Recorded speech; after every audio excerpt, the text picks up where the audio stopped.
नमस्कार दोस्तों, कैसे आप लोग? आज मैं डिस्कशन करने वाला हूँ जेएसडब्ल्यू सीमेंट के बारे में। तो इस कंपनी आईपीओ लेके आ रहा है और इस आईपीओ में कंपनी कितना धमाका कर सकते हैं क्योंकि कंटिन्यूअसली हर हफ्ते में कोई ना कोई आईपीओ ओपन हो रहा है। तो इस बेसिस में मैं पिछले जब जितने सारे आईपीओ के बारे में चर्चा किया था, जो कंपनी जिस तरीके से परफॉर्मेंस कर रहा है, उसी के बारे में मैंने आपको बताया था और लिस्टिंग गेन भी उसी तरीके से होता हुआ देखने को मिले। तो आज मैं जेएस डब्ल्यू सीमेंट के आईपीओ के बारे में चर्चा करूंगा। देखिए, सीमेंट इंडस्ट्रीज में बहुत सारे प्लेयर्स हैं और उनमें से सबसे बड़े प्लेयर्स है, आप सभी जानते हैं, अल्ट्राटेक सीमेंट।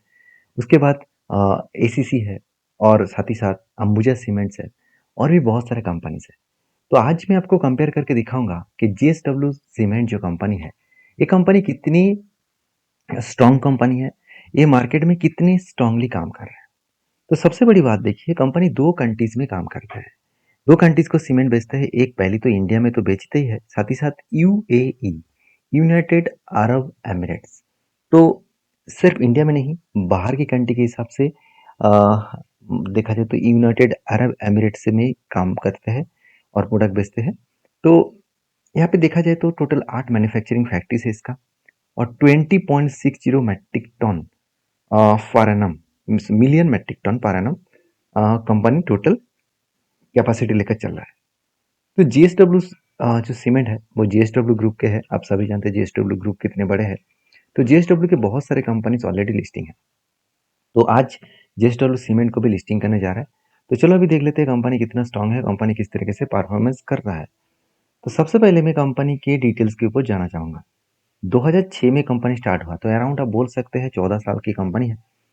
तो जेएसडब्ल्यू सीमेंट जो है वो मैन्युफैक्चरिंग करते हैं ग्रीन सीमेंट इन इंडिया। तो as a company, as a part of the JSW group, मैं पहले बता चुका हूँ। तो कंपनी के बेसिकली जो डेटाबेस है उस हिसाब से कंपनी कहाँ कहाँ पे प्लान बना के रखा है आप देख सकते हैं। कंपनी यहाँ पे आंध्र प्रदेश, उसके बाद कर्नाटका, उसके बाद तमिलनाडु, महाराष्ट्र, वेस्ट बंगाल। तो इस तरीके से 4 से 5 जगह पे कंपनी खुद की, और ओडिशा। तो इस तरीके से 4 से 5 जगह पे कंपनी खुद की सीमेंट फैक्ट्रीज बना के रखा है जहाँ पे कंपनी मैन्युफैक्चरिंग करते हैं। तो टोटल जो कैपेसिटी है वो तो मैंने आपको डिस्कशन कर दिया। अभी कंपनी का मतलब देखा जाए तो पोर्टफोलियो कैसा है। तो कंपनी बता रहा है कि ब्लेंडेड सीमेंट एंड आप देख सकते हैं ऑर्डिनरी जो सीमेंट्स है वो कंपनी मैन्युफैक्चरिंग करते हैं। तो कंपनी के जो टोटल एम्प्लॉयज है वो कितना है वो जानना जरूरी है। तो उससे पहले देखिए कंपनी का नेटवर्क कैसे है। 4650 के ऊपर डीलर्स है और 8840 के ऊपर सब डीलर्स है। 158 मतलब वेयर हाउस है, जहाँ पे वेयर हाउस मतलब सीमेंट बनाने के बाद कंपनी वहाँ पे स्टोर करते हैं। तो ये डेटा बता रहा है मार्च 2025 का, एंड ऑफ मार्च 2025 का डेटा है। तो कंपनी का स्ट्रेंथ क्या है, कंपनी बता रहा है कि company is the fastest going cement manufacturing company. देखिए कितना फास्टेस्ट गोइंग है अभी आपको पता चलेगा। तो देखिए company is the India's largest manufacturing company.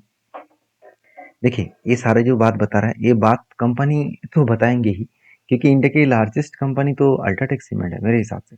तो उससे टक्कर लेना इतना आसान नहीं होगा। तो देखिए कोई भी कंपनी खुद को खराब नहीं कहेंगे, उसका स्ट्रेंथ अगर आपको नहीं दिखाएगा तो उसका माल नहीं बेचेगा, मतलब माल बेच नहीं पाएंगे। तो उस बेसिस में कंपनी खुद के स्ट्रेंथ को दिखाएंगे। तो आप देख कंपनी ये भी बता रहा है कि देखिए sales and distribution network company का स्ट्रांग है।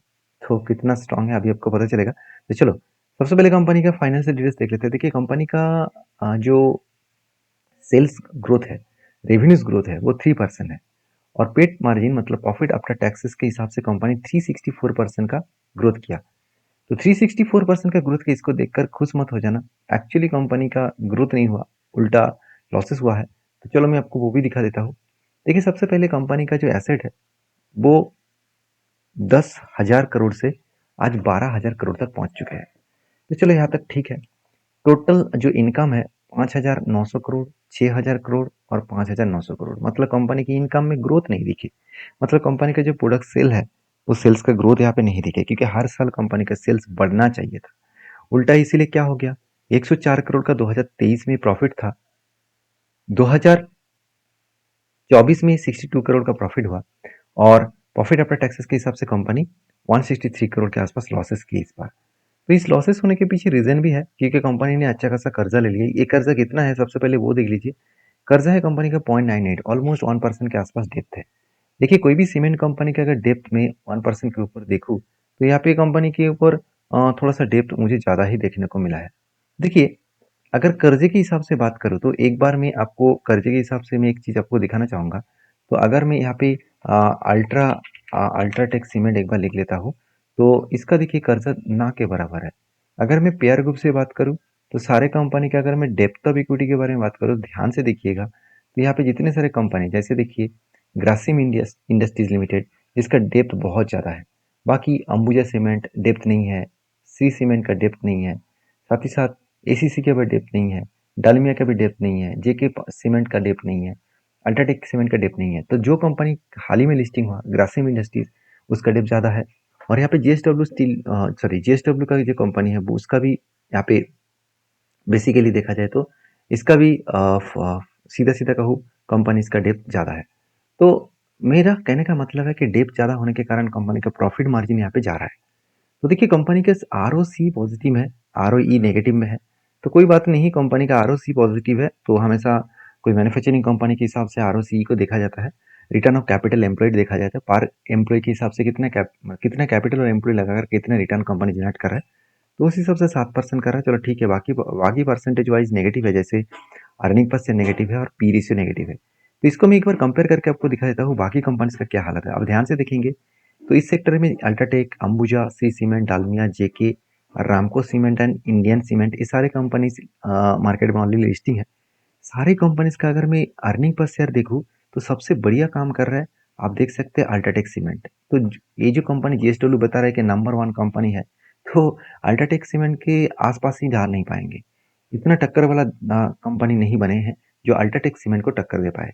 उसके बाद देखिए सी सीमेंट भी अच्छा खासा परफॉर्मेंस कर रहा है, जेके सीमेंट भी परफॉर्मेंस कर रहा है। सी सीमेंट 300% का अर्निंग पर शेयर है, तो कितना बढ़िया परफॉर्मेंस कर आप देख सकते हैं। इंडियन सीमेंट 150%, उस जगह पे जेएसडब्ल्यू सीमेंट कितना है माइनस में। तो बेसिकली कंपनी का अर्निंग पर शेयर के साथ साथ पी रेशियो को देखियो तो पी रेशियो नेगेटिव है। चलो पी रेशियो में नेगेटिव को छोड़ देता हूँ तो बाकी कंपनी का पी रेशियो जितना है उससे भी ज़्यादा हाई पी रेशियो देखने को मिला है। तो यहाँ पे भी एक वीकनेस पॉइंट देखने को मिला है। अभी मेन मुद्दे पे चले जाते हैं कि कंपनी इस आईपीओ क्यों लेके आ रहा है, इसका मेन मोटिव क्या है, ऑब्जेक्टिव इशू क्या है। तो देखिए कंपनी बता रहा है कि पार्ट जो है वो फाइनेंसिंग द कॉस्ट ऑफ मतलब establishing a new integrated cement unit Nagpur Rajasthan. Nagpur Rajasthan में जो यूनिट वो बनाने वाला है इसके लिए 800 करोड़ का पैसा वो वहाँ पे खर्चा करने वाला है। मतलब फिर से एक नया प्लांट बनाने वाला है, इसके एस्टिमेट कॉस्ट 800 करोड़ है, तो वो पैसा वहाँ पे लगाएंगे। साथ ही साथ कंपनी ये भी बता रही है जो बोरिंग्स है कंपनी का वो 520 करोड़ का कर्जा वो मिटाने वाला है। तो एक अच्छी बात है ये, क्योंकि कंपनी कर्जा तो पहले लिया था, मानता हूँ, तो उनमें से कुछ कर्जा वो मिटाने वाला है। देखिए फिर से 800 करोड़ यहाँ पे मिटाने के बाद भी कंपनी का कर्जा कोई कम नहीं होगा। हाँ, परसेंटेज वाइज थोड़ा सा कम होगा, फिर भी मेरे हिसाब से 0.50 के नीचे नहीं होगा। तो उससे भी बहुत ज़्यादा है, अराउंड 0.80 के समथिंग, 8 to 82% के आसपास समथिंग यहाँ पे डेप्थ देखने को मिलेगा। तो यहाँ पे भी कंपनी का क्लियरिटी अभी तक नहीं है कि कंपनी कितना कर्जे को कम कर पाएंगे। तो देखिए सारे पॉइंट मैंने आपके साथ मेंशन किया। तो अभी चलो मेन पॉइंट्स के ऊपर चले जाते हैं जहाँ पे कंपनी का आईपीओ का साइज कितना है। देखिए आईपीओ का प्राइस बैंड रखा गया है 139 से 147। देखिए यहाँ पे एक ट्रिक्स है। ट्रिक्स क्या कंपनी खेला कि अगर ज़्यादा प्राइस रखेंगे तो यहाँ पे दिक्कत क्या होगा, ज़्यादा प्राइस बैंड रखेंगे तो कंपनी के ऊपर लोग रिटेल पब्लिक मतलब वहाँ पे इन्वॉल्व नहीं होगा, क्योंकि रिटेल पब्लिक हमेशा प्राइस देखता है। तो वो ये नहीं देखेंगे कि कितना क्वांटिटी खरीदना है और टोटल अमाउंट कितना इन्वेस्टमेंट करना है। तो हमेशा आईपीओ एक लॉट के लिए 15,000 से ही नीचे देखने को मिलता है, मतलब ऑलमोस्ट 15,000 आप बोल सकते हैं, उससे ज़्यादा नहीं है।